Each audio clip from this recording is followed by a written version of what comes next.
काल प्रदेश कार्यालयामध्ये 2 गाड्या तिथे दाखवण्यासाठी आणल्यात होत्या। अजून जिल्हाध्यक्षांना गाड्या द्यायचा कुठलाही निर्णय हा झालेला नाही। पण ही काय पहिलीच वेळ नाही की राष्ट्रवादी काँग्रेस पक्षामध्ये जिल्हाध्यक्षांना गाड्या दिल्या जात आहेत। 2008-9 मध्ये देखील महाराष्ट्रातल्या तमाम जिल्हाध्यक्षांना स्कॉर्पिओ गाडी देण्यात आली होती। खास करून ग्रामीण भागातले जे जिल्हाध्यक्ष येतात यांना जिल्हा फिरत असताना तिथे पुरेशी ट्रान्सपोर्टेशनची साधनं नसतात आणि म्हणून पक्ष कार्यासाठी ती गाडी दिली जाते।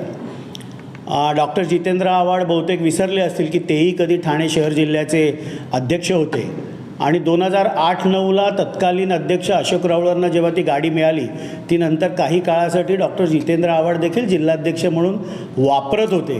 पण माणसाला विस्मृती ही देणगी देवानी दिली आहे आणि त्यांना अनेकदा स्वतःबद्दलच्या गोष्टी आठवत नाहीत, म्हणून बहुतेक त्यांनी काल ते वक्तव्य केलं असेल।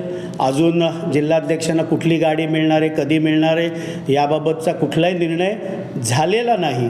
पण गाड्या ह्यापूर्वी देखील जिल्हाध्यक्षांना पक्षातर्फे पक्षप्रचारासाठी जिल्ह्यामध्ये पक्षाचा प्रचार प्रसार करण्यासाठी याहीपूर्वी देण्यात आलेल्या आहेत। पुढे जाऊन ते हे देखील म्हणाले की एक ड्रायव्हर द्या, 2 बरोबर लोक द्या की निवडणुकीच्या तोंडावर जिल्हाध्यक्ष कुठे पळणार नाहीत, आमदार कुठे पळणार नाहीत, असं काहीही घडणार नाही।